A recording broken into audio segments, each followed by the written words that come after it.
If you lived through the 1970s, you probably remember how terrible everything was.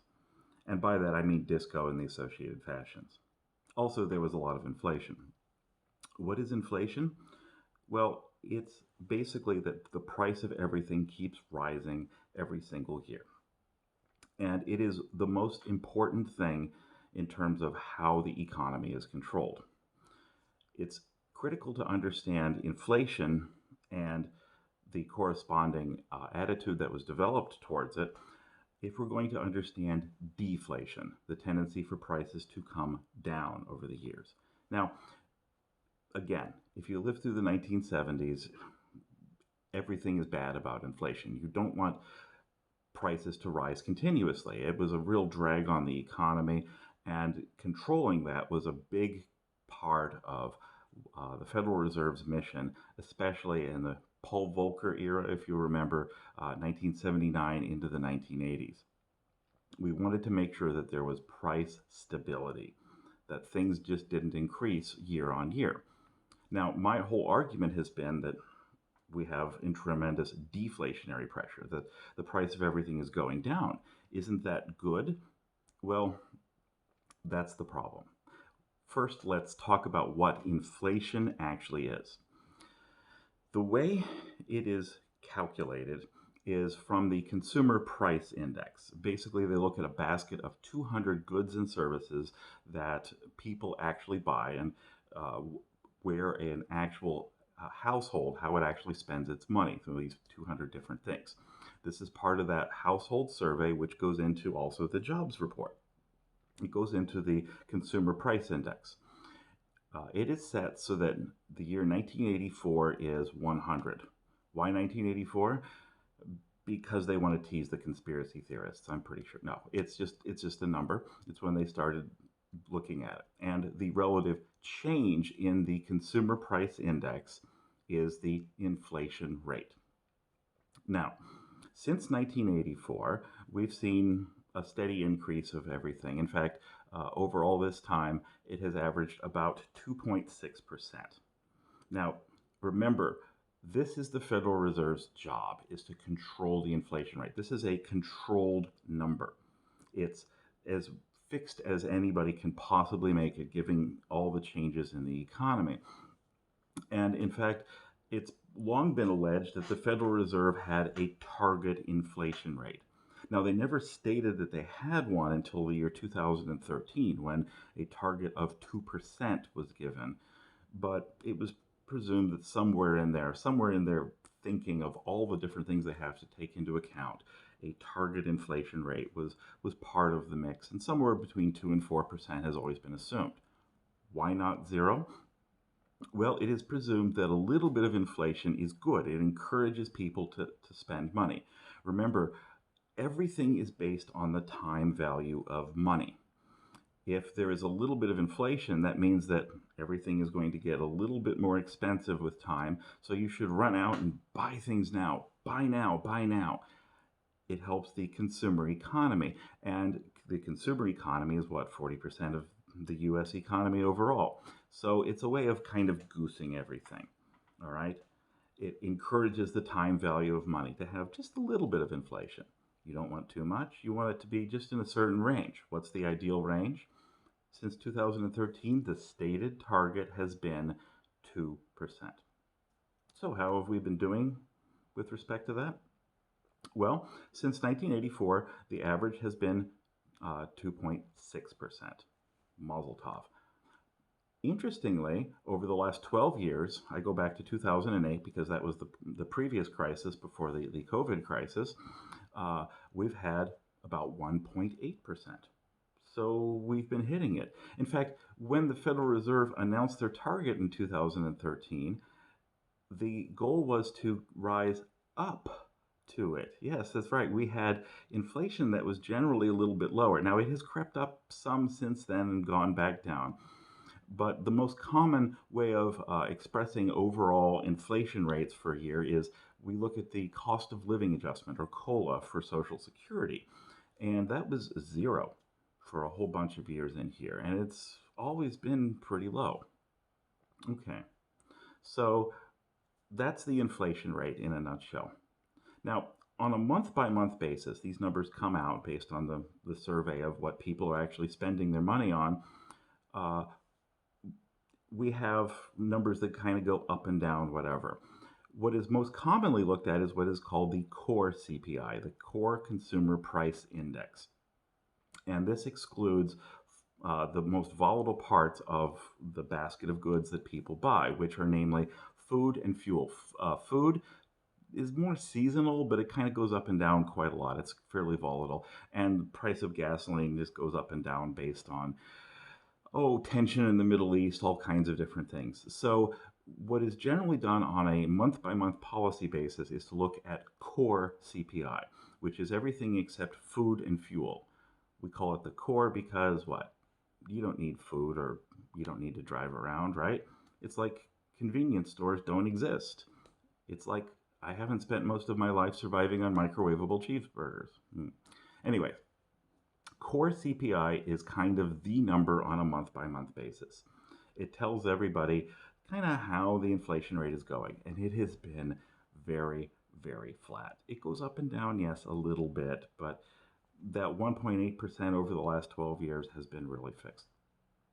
Okay, so we do have a little bit of inflation, and that's how the Fed manages it. They set their interest rates to keep it in line. Everything's good. What's the problem? I mean, other than you need to eat and drive. Well, the largest single component of the consumer price index is called the shelter component. It's about a third. Basically, it's the cost of rent, mortgage, whatever. What do you actually spend on shelter, your living arrangements? And on average, it's about a third, a little bit less, 30 some odd percent. Okay.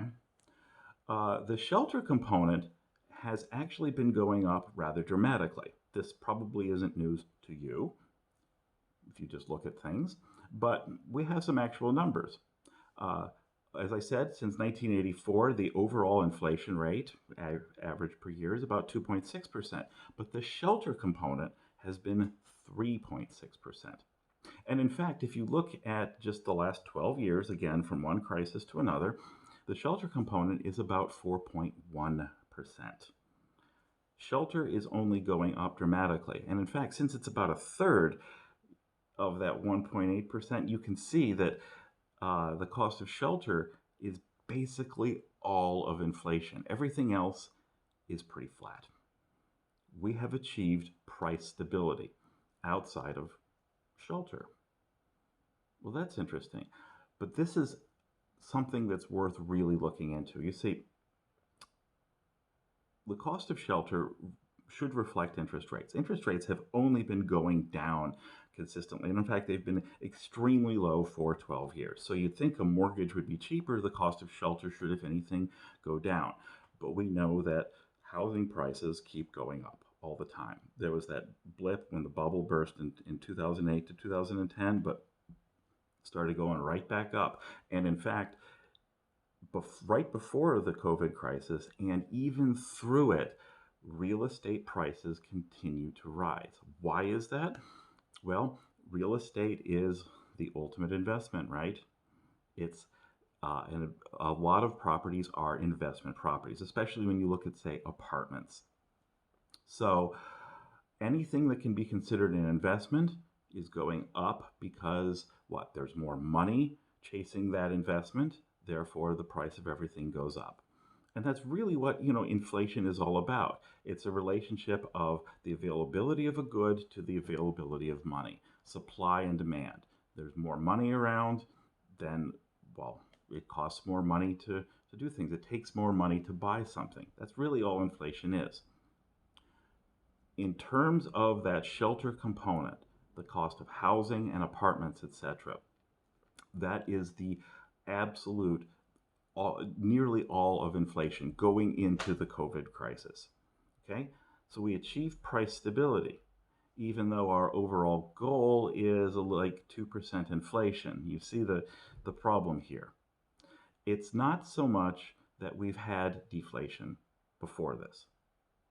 My prediction is that we're going to have deflation, that prices are actually going to go down because of all of the deflationary pressure.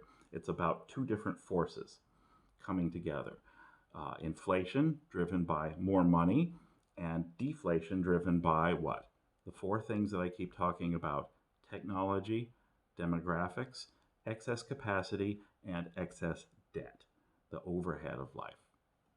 Those pressures have met to form basic price stability in everything except shelter before the COVID crisis hit. And the cost of real estate is only going up through this. So, what is actually happening?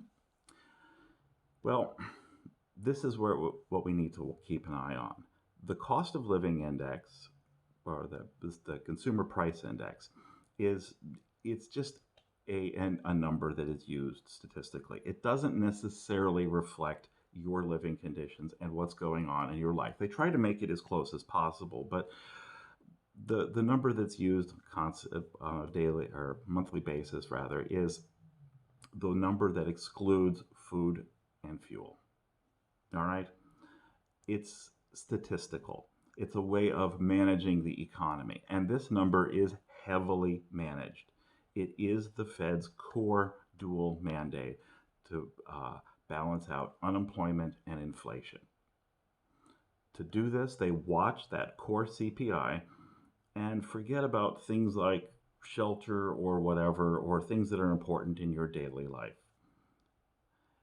Price stability was achieved for everything except shelter before we hit here. As there is more capacity, less demand, and technology itself drives down prices, and of course, everybody has that overhead that keeps creeping up because of debt, because of the cost of shelter. It means you have less disposable income to spend on other things. What exactly is inflation? Technically speaking, it is nothing more than the change in the consumer price index, which is indexed to 1984. That's all it really is. It's a very carefully managed number. It is the most important number, other than unemployment, to the Federal Reserve's core dual mandate to balance those two out in the domestic economy. Deflation of prices going down is undesirable because what? If the price of everything is only going to go down with time, why not wait? Why spend your money? And if you wait, then that 40% of the economy, that is the consumer sector, doesn't move forward, does it? And that's the deflationary spiral. People spend less. That means that there's less demand for goods. It means there's less demand for what? Retail clerks and everybody else managing this sort of thing. So the unemployment rate goes up a little bit, which means that there's what? Even less money around in the economy, so prices keep falling down. That's what we need to watch. Inflation is considered a good thing at a certain level. What level? 2% officially. That's what we managed to. That's the goal. We've been pretty much hitting it over the last 12 years, but only because the cost of rent and mortgages keeps going up. Everything else is absolutely flat. That's the little thing that's hidden in the consumer price index. Now, food and fuel will continue to go up and down. The cost of producing food, changes, but it's generally going down. Right now, the price of gasoline is incredibly low and probably will stay low for a while. So that core CPI is going to be zero for a while, possibly negative. But watch what everything else, how everything else comes together, because there are components of it that we don't really talk about that much. If you're interested in what happens in your daily life, you're going to miss in those official numbers that are used to guide everything what's important. We achieved price stability, but we did it by having the cost of shelter go up and everything else stay pretty flat or slightly down. That was what we had coming into the crisis.